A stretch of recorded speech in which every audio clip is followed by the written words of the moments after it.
Oi gente, se essa é a sua primeira vez aqui no canal, eu sou a Feneuti e esse é o Feliz com a Vida. E no vídeo de hoje eu quero falar sobre 5 aprendizados que foram muito úteis para que eu melhorasse significativamente a qualidade dos meus relacionamentos. Aliás, se tem uma coisa que eu me orgulho hoje em dia é de ter poucos e bons relacionamentos que são muito saudáveis. E eu acho que muito disso vem de uma facilidade que eu sempre tive em impor limites.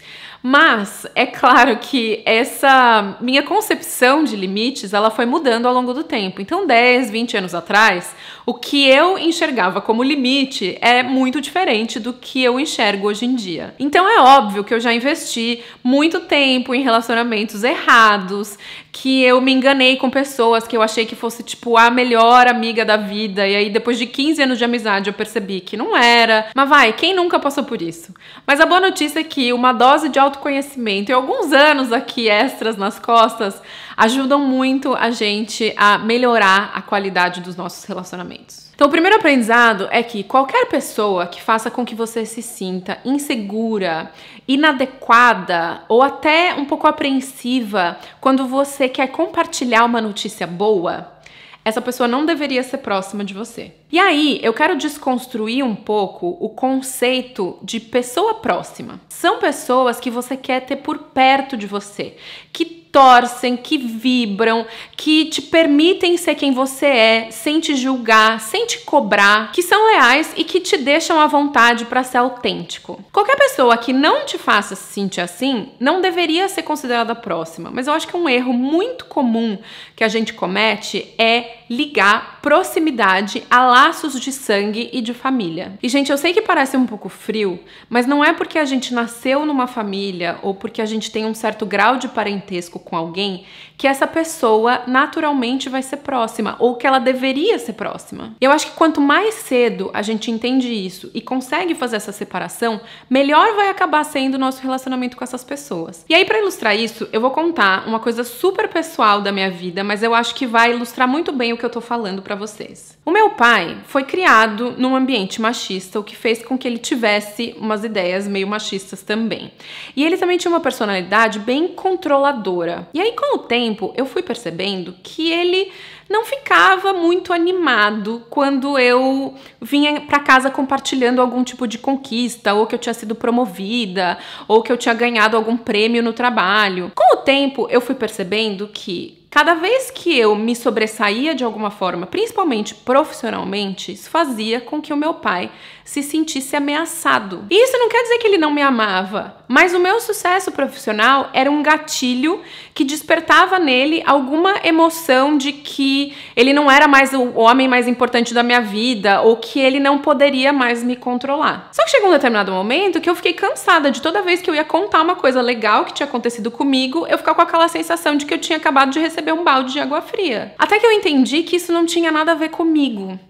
E aí eu parei de contar esse tipo de coisa pro meu pai. Isso quer dizer que foi fácil pra mim? Não foi. Eu queria ter um pai que ficasse empolgado, animado, que se demonstrasse orgulhoso da filha. É óbvio que eu queria. Mas eu percebi que contar essas novidades pra ele, esperando essa reação que eu não ia ter de volta, só tava me machucando. Então, eu achei melhor não compartilhar mais esse tipo de coisa em casa e guardar esses momentos para as pessoas que realmente vibravam com isso. E isso é muito comum entre familiares, mas também acontece com aquelas amizades que você sente uma certa competitividade, sabe? Principalmente entre as mulheres, infelizmente. E aí eu acho importante dizer que nem sempre isso acontece por maldade, que a pessoa nem sempre tem a intenção de fazer isso com a gente. E eu tenho certeza que nós já fizemos isso com alguns dos nossos amigos, com certeza. Mas uma coisa que eu acho que realmente ajuda quando a gente se sente dessa forma em relação a alguém é simplesmente mudar o nosso comportamento e aceitar que essa não é a pessoa com que a gente vai dividir esse tipo de novidade. As pessoas que você escolhe para passar a maior parte do seu tempo, seja na vida real ou nas redes sociais, vão influenciar na forma com que você se sente, no que você pensa e no que você aprende. Você já ouviu essa frase? Que você é a média das 5 pessoas que você passa mais tempo junto? Ela é do especialista em desenvolvimento pessoal Jim Rohn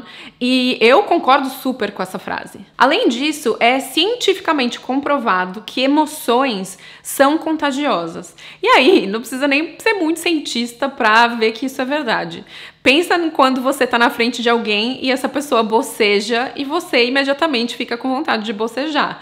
Ou quando você tá numa turma de pessoas que tem um sotaque diferente do seu, e aí quando você percebe, depois de umas horas, você já tá falando igual as pessoas. Isso também acontece com as nossas emoções, e esse fenômeno é chamado de contágio emocional. A transmissão das emoções é um processo inconsciente, ela pode começar com um sorriso, com uma expressão de raiva, com lágrimas, mas a verdade é que assim que alguém expressa um tipo de emoção na nossa frente, é como se a gente pegasse, como se fosse um vírus, sabe? Você pega e você começa a se sentir igual. E aí é difícil da gente controlar quem tá perto da gente e como é que essas pessoas vão sentir e influenciar a gente. Mas o que a gente pode controlar é quem são as pessoas que a gente escolhe para estarem perto da gente e como é que a gente se blinda daquelas pessoas que a gente não escolhe, mas precisa conviver, que é o caso de muitos colegas de trabalho, por exemplo. Então a primeira coisa é, na vida virtual, não sigam pessoas que te façam sentir inadequado, que te irritam, que te despertam algum tipo de emoção negativa. E na vida real, não passa o seu tempo com pessoas que estão sempre reclamando, vendo o lado negativo de tudo, fazendo fofoca, porque essas emoções vão acabar te influenciando também. E aí, pra mim, a melhor forma da gente se blindar desse tipo de pessoa é sendo aquela pessoa que vai trazer a emoção positiva para os lugares, que tem sempre algo bom para dizer, que não dá margem para fofoca, para conversa fiada, que quando alguém vem reclamar, tenta olhar o lado positivo e mudar o rumo da conversa. Basicamente, ser aquela pessoa que os outros querem ter por perto. E é claro que todo mundo tem aquele dia ruim, a gente não consegue se sentir positivo, feliz e saltitante todos os dias. Mas quando a gente cultiva isso na maior parte do tempo, aquele dia que a gente tá mais triste, mais introspectivo, ele não vai anular todos os outros dias em que a sua energia estava ali num lugar melhor. E aí eu queria também deixar um ponto de atenção importante, porque às vezes as pessoas estão tristes e se sentindo negativas por muito tempo, e elas não querem se sentir daquele jeito, mas elas não conseguem mudar. Se esse for o seu caso, talvez seja melhor você procurar ajuda profissional, porque essas emoções negativas, às vezes, elas escondem algo mais profundo, como uma depressão, e por ser uma doença, essa precisa ser tratada como tal. Escolha a qualidade em vez de quantidade. E aí, se tem uma coisa que a idade é ótima pra gente, é ensinar que em quase tudo na vida qualidade vale mais do que quantidade. Aquela coisa de eu quero ter 1 milhão de amigos só vale a pena se cada um te der R$1. Se não, eu preferia ficar só com os poucos e bons. Com o passar dos anos, o nosso tempo vai ficando cada vez mais escasso. A gente acaba tendo mais responsabilidade no trabalho, muita gente tem a sua própria família, tem filhos, e aí vai sobrando pouquíssimo tempo pra gente dedicar aos amigos. E relacionamentos, eles precisam de tempo e de convivência pra se fortalecerem. Então, quanto mais amigos a gente tem, menos tempo de qualidade a gente tem para investir nessas amizades. Isso ficou muito claro para mim depois que eu me mudei do Brasil.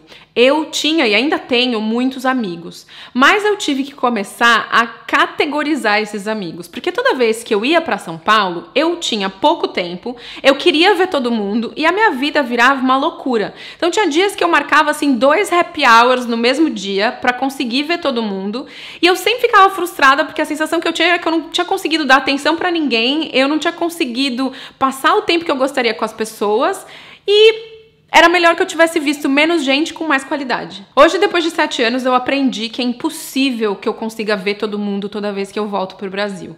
Então eu escolho aquelas pessoas que eu quero passar mais tempo, que estão disponíveis quando eu tô lá.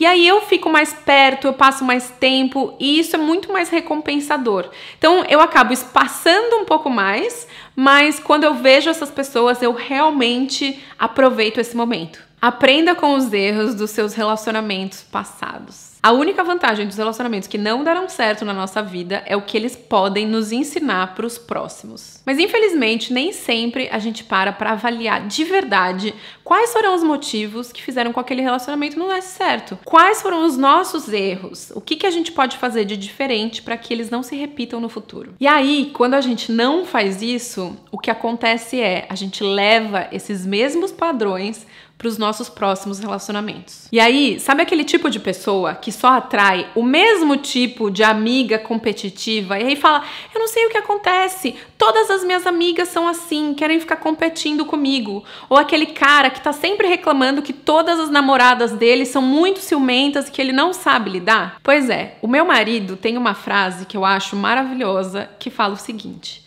a única coisa que existe em comum entre todos os seus relacionamentos é você. Se você só atrai o mesmo tipo de gente para sua vida, você precisa parar para avaliar quais são as atitudes e os comportamentos que fazem com que você só se relacione com esse tipo de pessoa. E aí, gente, é um trabalho de autoconhecimento para fazer com que você pare de tomar esse tipo de atitude e comece a atrair pessoas melhores. E aí, para finalizar, proteja os seus relacionamentos verdadeiros com todas as forças. Não é fácil encontrar relacionamentos que sejam realmente verdadeiros, mas quando eles acontecem, vocês já repararam que é como se eles tivessem, assim, uma vida própria? O que eu quero dizer com isso? São aqueles relacionamentos que têm histórias, que você cria tradições juntos, que tem piada interna, que tem cumplicidade, lealdade, respeito, que passam por momentos felizes e tristes sem perder a essência. E isso não depende de parentesco, de tempo de amizade, de casamento. E são pouquíssimas as pessoas que a gente vai ter esse tipo de conexão ao longo da vida. Então, por isso, quando você encontrar esse tipo de relacionamento, invista nele. Faça o que você puder para cultivar, para proteger isso, porque é realmente muito especial. É justamente para proteger esses relacionamentos tão especiais que eu tenho na minha vida que hoje em dia eu me tornei muito mais seletiva e eu acabo deixando menos pessoas entrarem para que eu consiga doar mais do meu tempo para essas pessoas que são tão importantes para mim. E aí, todas as vezes em que você achou que encontrou um relacionamento assim, mas com o tempo percebeu que não era, não guarda ressentimento. Esse relacionamento vai te ensinar alguma coisa e vai te transformar numa pessoa muito melhor para os próximos. Então foca no que tá por vir e não naquilo que já passou. Eu espero que vocês tenham gostado desse vídeo e que de alguma forma ele tenha sido útil para mostrar para vocês que é importante a gente investir naqueles relacionamentos que realmente importam e fazem diferença na nossa vida. E aqueles que de certa forma nos decepcionaram ou que não era exatamente o que a gente esperava, eles devem ficar no passado. A gente tem que focar nossa energia no que tem de bom por vir e usar esses aprendizados para fazer a nossa vida mais feliz. E se você chegou até aqui e ainda não é inscrito no canal, aproveita para fazer isso agora, assim a gente se vê no próximo vídeo. Tchau!